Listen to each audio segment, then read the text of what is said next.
अपने ठेले पर हरे धनिये रखकर ग्राहकों को आवाज लगा रहा था। अरे ताजी ताजी धनिया ले लो। बिट्टू नाम का एक ग्राहक रमेश के पास आकर कहता है, भैया मुझे 10 रुपए का हरा धनिया दे दो। रमेश ने 10 रुपए लेकर हरे धनिये उस ग्राहक को दे दिए। भैया 10 रुपए के इतने कम हरे धनिये? भैया महंगाई बहुत है, लेकिन इतनी भी महंगाई नहीं है। ये क्यों नहीं कहते कि तुम मनमानी कीमत लगाकर ग्राहकों को ठग रहे हो? भैया मुझ पर यकीन करो, मुझे थोक में खुद ये हरे धनिये बहुत महंगे पड़े हुए हैं। इस पूरे कस्बे में केवल जमींदार ही हरे धनिये की सप्लाई करता है। रमेश की बात सुनकर बिट्टू दूसरे दुकानदार के पास चला गया और दुकानदार को 10 रुपए देते हुए बोला, भैया 10 रुपए के हरे धनिये दे दो। दुकानदार ने बिट्टू को 10 रुपए में धनिये दे दिए।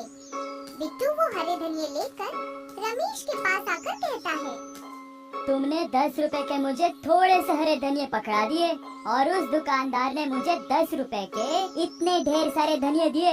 लाओ मेरे पैसे वापस करो। मुझे तुम्हारे हरे धनिये नहीं खरीदने। अब मैं तो क्या, पूरे कस्बे में तुमसे ये हरे धनिये कोई नहीं खरीदेगा। तुमने तो लूट मचा रखी है। बिट्टू नाराज होकर वहाँ से चला गया। रमेश शाम को अपने घर पर जाकर अपनी बीवी स्वाति से बात करने लगता है। मेरी समझ में नहीं आता स्वाति कि दुकानदार सस्ते में ढेर सारी धनिया ग्राहकों को कैसे देते हैं। इससे मेरे दुकानदारी पर बहुत बुरा असर पड़ रहा है। आपको पता नहीं कब अकल आएगी। अरे आप ये क्यों नहीं समझते कि वो जमींदार आपको महंगे हरे धनिये बेचता है और बड़े दुकानदारों को सस्ते हरे धनिये बेचता है। लेकिन इससे जमींदार को क्या फायदा होगा? जरा सोचिए, कुछ वक्त पहले हमारे गांव में हरे धनिये के न जाने कितने ठेले थे, लेकिन धीरे धीरे करके वो सारे ठेले खत्म हो गए। अब इस गांव में केवल आप ही ठेले पर हरे धनिये रखकर बेचते हैं। जिस दिन आप भी इस धंधे को बंद कर देंगे, उस दिन दुकानदार मनमानी रेट में ग्राहकों को हरे धनिये बेचेंगे। तुम ठीक कहती हो स्वाति, मुझे इसके बारे में जमींदार से बात करनी होगी। अगले दिन रमेश गांव के जमींदार के पास चला गया। रमेश को देखकर जमींदार ने कहा, क्या बात है रमेश, कल ही तो तुम मुझसे हरे धनिये लेकर गए थे, क्या इतने जल्दी तुमने वो बेच दिए? मैं इसी सिलसिले में आपसे बात करने के लिए आया हूँ। क्या हुआ, सब खैरियत तो है? जमींदार साहब, सारे कस्बे वाले के दुकानदारों को आप ही हरे धनिया बेचते हैं, लेकिन मैं कुछ दिनों से देख रहा हूँ तो सारे दुकानदार ग्राहकों को कम रेट में ज्यादा धनिया देते हैं। ये तो अच्छी बात है रमेश, तुम भी कम रेट में ग्राहकों को बेचो। जमींदार साहब, दुकानदार ऐसा तभी कर सकते हैं जब आप उन्हें सस्ते में और मुझे महंगे में हरे धनिये दे रहे हो। तुमने बिल्कुल ठीक कहा रमेश, क्योंकि जितनी भी दुकानदार है वो सब नगद में मुझसे हरे धनिये खरीदते हैं और बड़े पैमाने पर इसका कारोबार करते हैं, और तुम ठेला लगाकर उन सब की दुकानदारी खराब करते हो। इसीलिए तुम आज से हरे धनिया बेचना बंद कर दो। ये तो बहुत गलत बात है जमींदार साहब। इसका मतलब मेरी बीवी बिल्कुल सही कह रही थी। आप छोटे दुकानदारों को खत्म करके बड़े दुकानदार वालों को बढ़ावा दे रहे हैं। तुम्हारी हिम्मत कैसी हुई मुझसे इस तरह से बात करने की? आज से तुम्हें कोई हरा धनिया वनिया नहीं मिलेगा। जाओ, जाकर और कोई धंधा देखना शुरू कर दो। जमींदार ने रमेश को बेइज्जत करके अपनी हवेली से बाहर निकाल दिया। अगले दिन से रमेश ने ठेला लगाना बंद कर दिया और बड़े दुकानदारों ने अपनी मनमानी शुरू कर दी। कुछ दिन बाद बिट्टू एक दुकानदार के यहाँ पर हरा धनिया लेने के लिए गया। मुझे 10 रुपए के धनिया दे दो। दुकानदार ने 9 के बराबर धनिया बिट्टू को पकड़ा दिया। अरे ये क्या, 10 रुपए के इतने कम हरे धनिये? इतने रुपए में सिर्फ इतने ही मिलेंगे। जानते भी हो हरे धनिये के रेट आसमान छू रहे हैं।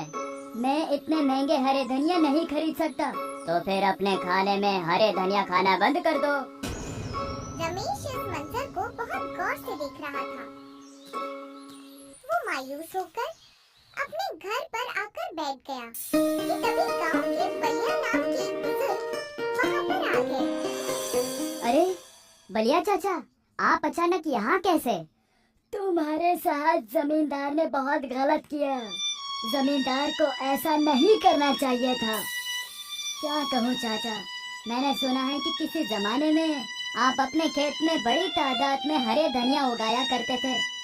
उस दौर में दुकानदारों को हरा धनिया मुफ्त में दिया करता था। लेकिन अब जमाना बदल गया है ना चाचा। जमाना चाहे भले ही बदल गया हो रमेश, लेकिन हरे धनिया का जादुई गांव अभी भी है। ये सुनकर रमेश बुरी तरह से चौंक जाता है। मैं आपकी बात का मतलब नहीं समझा चाचा। रमेश, कस्बे के सभी लोग ये समझते हैं कि मैं अपने खेत में हरे धनिया उगाया करता था, लेकिन ये हकीकत नहीं है। हकीकत तो ये है कि मैं उस दौर में हरे धनिया के कस्बे से लेकर आता था, जो कि एक खुफिया कस्बा है। उस खुफिया हरे धनिया के कस्बे का दरवाजा कहाँ से खुलता है, ये सिर्फ मैं जानता हूँ। मैं चाहता हूँ कि तुम उस खुफिया हरे धनिया के कस्बे में जाओ और तुम उन हरे धनिया को लेकर पूरे कस्बे में मुफ्त में बांटो, और फिर तुम कमाल देखना। बलिया चाचा, कहीं आप मजाक तो नहीं कर रहे ना? नहीं रमेश, हमारे कस्बे से दूर एक तालाब है जो कि भूत प्रेत से नाम मशहूर है। तुम उस तालाब के अंदर कूद जाना। तुम खुद खुफिया हरे धनिया के कस्बे में पहुंच जाओगे। और हाँ, इस राज को अपने अंदर छिपा कर रखना। इतना कहकर बलिया चाचा वहाँ से चले गए। जहाँ तक बलिया चाचा को मैं जानती हूँ, वो कभी झूठ नहीं बोलते। तुम्हें एक बार ऐसा करना चाहिए। मैं चाहती हूँ कि उस जमींदार की दुकानदारी इस गांव में जड़ से ही खत्म हो जाए। रमेश बलिया चाचा की बताई हुई जगह पर चला गया और उस तालाब को गौर से देखने लगा। रमेश उस तालाब के अंदर कूद गया। उसने खुद को एक अजीबोगरीब गांव में पाया। रमेश ने देखा कि उस गांव में ऐशो आराम की हर चीज मौजूद थी, मगर वो सब हरे धनिये के ही बने हुए थे। रमेश हैरान रह जाता है। ये तो बड़ा ही अजीबोगरीब कस्बा है। यहाँ तो हर एक चीज हरे धनिये की बनी हुई है। तभी रमेश के कानों में एक आदमी की आवाज टकराई। तुमने ठीक कहा, ये जादुई हरे धनिये का कस्बा है। रमेश ने देखा कि वो आदमी साइकिल पर बैठा हुआ था और उसे देखकर मुस्कुरा रहा था। मैं यहाँ से हरे धनिया ले जाना चाहता हूँ। तुम यहाँ से जितने भी हरे धनिया ले जाना चाहते हो, ले जाओ। यहाँ से हरे धनिये ले जाने की कीमत नहीं चुकानी पड़ती। रमेश बहुत सारे हरे धनिये लेकर तालाब के किनारे आ पहुँचा और तालाब के अंदर कूद गया। और तालाब के अंदर कूदते ही रमेश अपने गांव में आ गया। अरे वाह, जादुई हरे धनिये के कस्बे से आने और जाने का रास्ता तो बड़ा ही आसान है। अब मैं रोज वहाँ से हरे धनिये लाकर कस्बे में मुफ्त बांटूंगा। रमेश उस दिन से गांव में मुफ्त धनिया बांटने लगा। कुछ दिन बाद एक ग्राहक रमेश से आकर कहता है, अरे भैया, तुम्हारे यहाँ के हरे धनिये में कोई दवाई मिली हुई है तो? नहीं तो क्या हुआ, सब खैरियत है? मेरी बीवी के पेट में बहुत दर्द रहता था, लेकिन जब से उसने तुम्हारे हरे धनिये को खाने में डालना शुरू कर दिया, तब से वो बिल्कुल ठीक है। इतना बोलकर वो आदमी रमेश को बहुत सारे पैसे देकर चला गया। कुछ दिन के बाद रमेश के लाए हुए हरे धनिया खाने से रमेश के गांव के बीमार लोग सही होने लगे और रमेश को बतौर इनाम बहुत सारे पैसे देकर जाने लगे।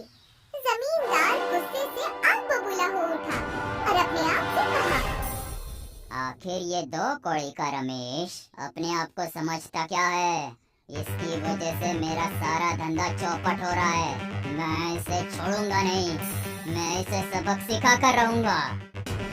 इतना कहकर जमींदार गुस्से से बाजार में उस जगह पर चला गया जहाँ पर रमेश अपना ठेला लगाता था। रमेश, तुम्हारी वजह से मेरा धंधा चौपट हो गया है। मैं तुम्हें कल तक का वक्त देता हूँ। इस कस्बे को छोड़कर चले जाओ, नहीं तो मुझसे बुरा कोई नहीं होगा। रमेश को कुछ भी करने से पहले एक बार सोच लेना जमींदार। क्या कहना चाहते हो तुम? रमेश के लाए हुए हरे धनिया खाने से कस्बे के तमाम लोग ठीक हो गए और रमेश हमसे हरे धनिये के पैसे भी नहीं लेता है। तुम सब पागल हो गए हो। ये मुफ्त में हरे धनिये जरूर देता है, लेकिन कस्बे के न जाने कितने मूर्ख लोग इसके हाथ में बहुत सारे पैसे देकर चले जाते हैं। क्या कभी इसके बारे में सोचा है तुमने? क्योंकि उनके खानदान में सालों से बीमार लोग रमेश के हरे धनिया खाने से ठीक हो जाते हैं। तुम पागल हो गए हो क्या? कभी तुमने इससे पूछा है कि आखिर रोज रोज इतने ढेर सारे हरे धनिया लाता कहाँ से? मुझे यकीन है कि ये जरूर कहीं से चोरी करके लाता होगा। तभी वहाँ पर बहुत सारे लोगों की भीड़ इकट्ठी हो गई। उस भीड़ में से एक आदमी जमींदार से कहता है, कहीं से भी लाता हो, हमें इस बात से क्या लेना देना। हम सिर्फ इतना जानते हैं कि इसके हरे धनिया खाने से लोग ठीक हो रहे हैं।